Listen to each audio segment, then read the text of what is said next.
The people that are AIDS researchers now are getting neurotic if you ask them any questions. There was a time when I first started asking questions, all I wanted was, where are the papers? Just tell me the papers that you read that convinced you that HIV was the cause of AIDS, because I need to reference those papers in some of those. I was working on a test for HIV with PCR, and I needed to write a little report to the NIH to say, here's the progress we've made. And the first line of it was, HIV is the probable cause of AIDS. And I thought that was true. This is before I got involved. And I said, what's the reference for that quote? And I looked for it for about 2 or 3 years, and I never could find it. And by the end of 2 years, I'd ask everybody at every meeting that I'd gone to that talked about AIDS, I'd ask, I'd look through every computer database. There is no reference. There is nobody who should get credit for that statement. Now, that's a pretty weird situation in science, where getting credit for a discovery is the most important thing in your life as a scientist. It's silly to hear people saying, you don't believe that HIV causes AIDS? You don't believe that? I mean, it's just a word, but it's a very, very important distinction. I think that that's why, it's become a very emotional kind of thing, because people actually, they get personally committed to what really is a body of evidence that can be analyzed, by lots of people. And at this point, there's so much of it out there, nobody can really analyze all of it, but nobody can write a review of it that says HIV causes AIDS because of this. If a postdoc were to write a review of their literature that showed without much doubt that HIV was the cause of AIDS, that guy would be famous. Now, there's 100,000 guys out there who had the opportunity. 10 years has passed. We've been waiting for this star postdoctoral fella to distinguish himself forever and get a lifelong grant from Tony Fauci, but he hasn't shown up. No one has bothered to write a definitive review. Any journal would take it. That right there proves that HIV does not cause AIDS. Just because Bob Gallo gets up, takes his sunglasses off and says, gentlemen, you discovered the cause of AIDS. That's all we have. New York Times article, CDC report, that's all we have. That's not enough. That's not enough to that is not sufficient to publish even a meager little scientific paper somewhere.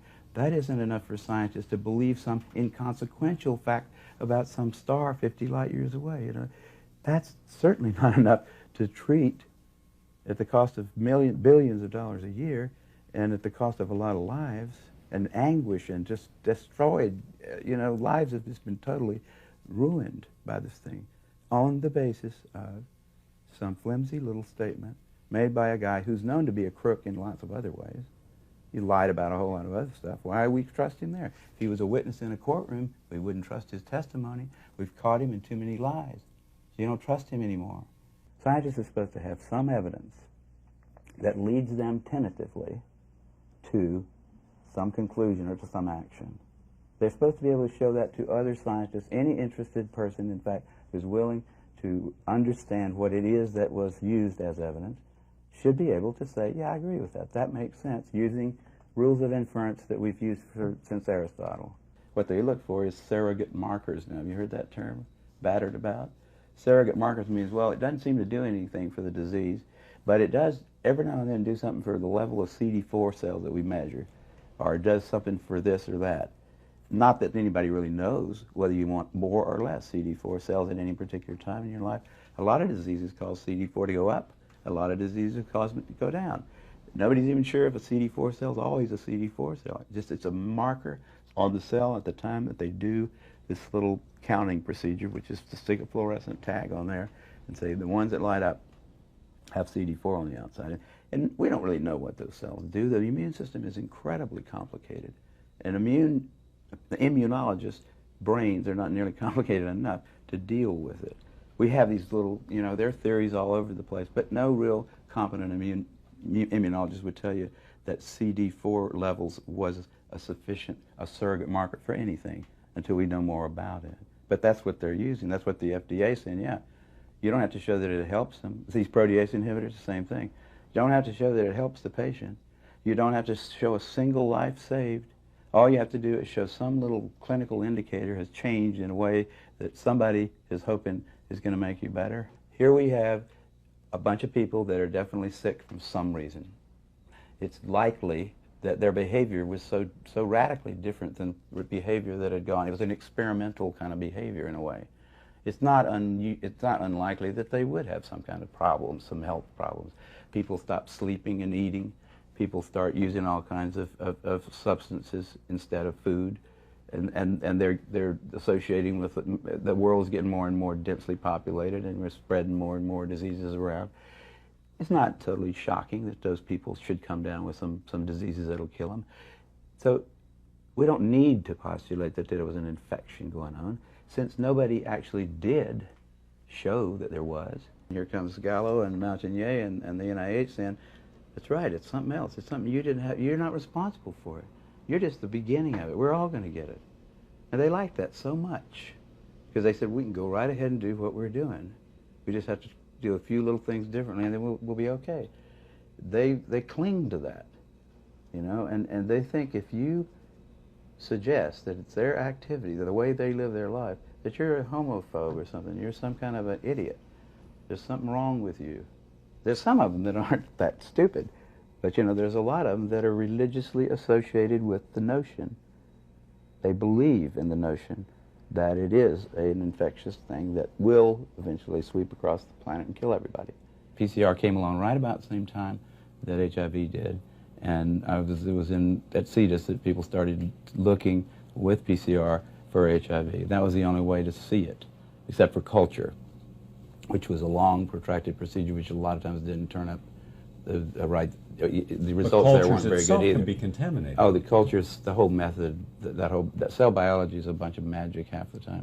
And those culture, you know, the people that say they can do quantitative estimations of HIV from cultures are just, they're fooling themselves. The number of cases reported went up epidemically, you know, exponentially, because the number of tests that was done went up exponentially. How many doctors knew about HIV in 1983? 2. How many knew about it in 1985? Say 500. How many knew about it in 1986? 40,000. So that's where the curve came from. How much money did we make off of HIV this year? And they could have plotted that, and it would have looked the same. You know, and they could have said it's an epidemic because we're making more and more money off of it every year. If it's just caused by needles, or it's just caused by homosexual activities, you're not going to really get a long, sustained public outcry against it, and nobody's going to want to spend $6 billion a year. They're going to say, well, we really didn't like those people anyhow. Great.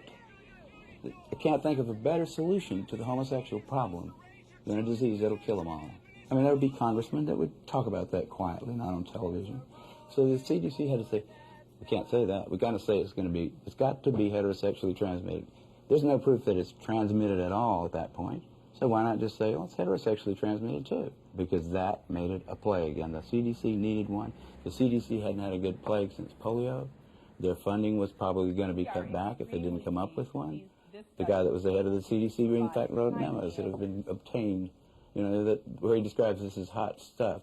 You know, those guys have got an agenda, which is not what we would like them to have, being that we pay for them to take care of our health in some way. The scientists are, like you say, they are considered the final arbiters of what's good for the planet or what's bad for the planet. And they hadn't got the slightest idea. Instead of wearing white robes, they wear white lab coats, you know. Instead of bringing you the word of God, they bring you the word of the EPA or whatever. And they don't have to understand what it is that they're making you do, in fact. And people, you know, I think they fall naturally into it because there is a need in humanity for something like a religion, something that makes you feel a part of some larger kind of group, something that you think, in spite of your wormy little life, makes you a part of something good, something big. When beliefs get tangled up with facts, matters of fact become matters of religious kind of significance, where if somebody gets mad at you for asking him a question in a scientific meeting, or says, we're never going to have Kary Mullis at the European Union of whatever kind of scientists, so they put it in Nature, because he came in there and had the audacity to tell people that it might not be that bad to have sex, that AIDS might not be something you get from sex. that I don't see any evidence for it, is all I said. I don't see any evidence for it. Why? You can't tell young people that. Today, there are many scientists and physicians working within the conventional institutions who have similar viewpoints to those of the dissidents. Well, why don't they come out? Why don't they speak their minds? Is it possible that they take a look at what has happened when you do question the HIV equals AIDS equals death hypothesis? They've been suppressed. Dr. Peter Duesberg, noted scientist, was the main person in the line of fire. Peter is a very scholarly person in addition to being brilliant too. He's very careful. He doesn't say anything that he can't support. And also one of the most brilliant people surely the most brilliant virologist. Peter Duesberg at the University of California, Berkeley campus is seen as someone who is now dangerous. His funding has been cut off.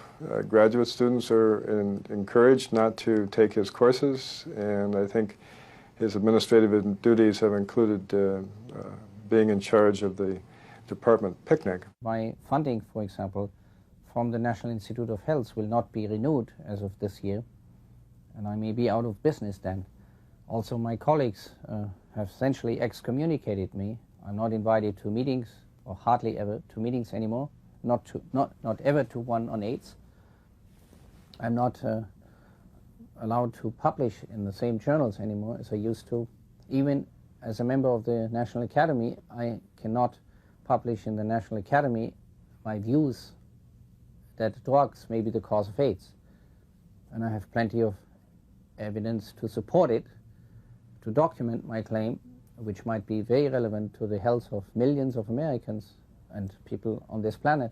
Yet I'm censored because I'm essentially considered to be an outcast or an odd man or somebody who has controversial views.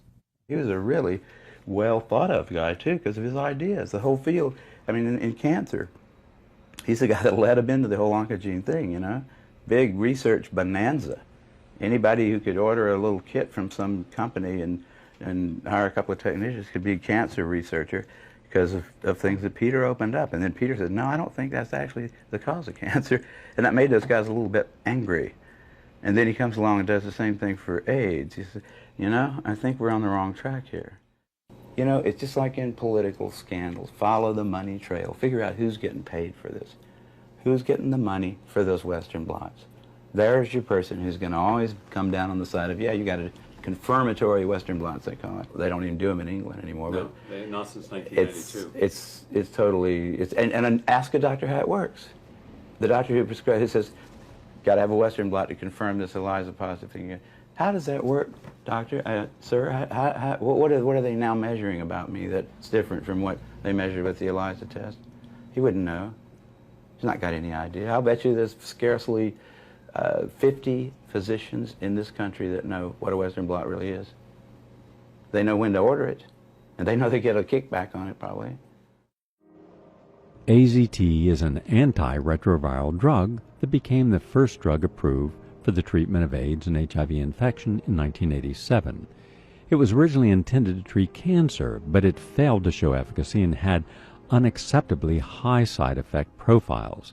However, the unavailability at that time for alternatives to treat AIDS affected the risk-benefit ratio greatly.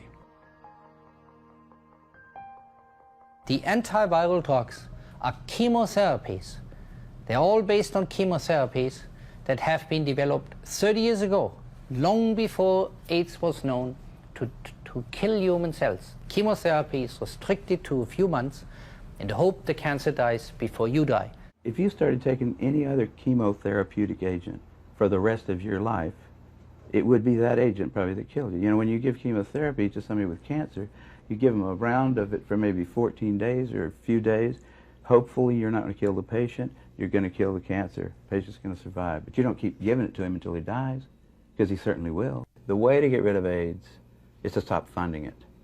Just stop everything that's called AIDS research. Somebody tries to get a grant for AIDS research, say, we don't do it anymore. We don't have AIDS. If you want to study pneumocystis carinii, we'll maybe look at your paper and see if you've got, you know, something to say about that. You want to study any one of those diseases by itself, try to cure it, we'll talk about that. The thing that I learned, like back in 1968 when I first published a paper by myself in Nature in a field that I had no expertise in at all, there are no old wise men up there at the top of science. Which I really did until 68. I would have thought, you know, if you try to publish a dumb paper in a journal like Nature, it won't get published. If you try to publish a good paper in there, like I later tried to publish PCR, the invention of PCR, in the same journal, and they didn't take it.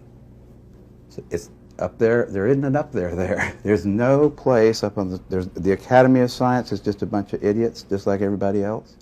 You know, the editors of journals, austere journals even, they're just busy with their little lives and stuff. There are no old wise men up on the top making sure that we don't do something really dumb.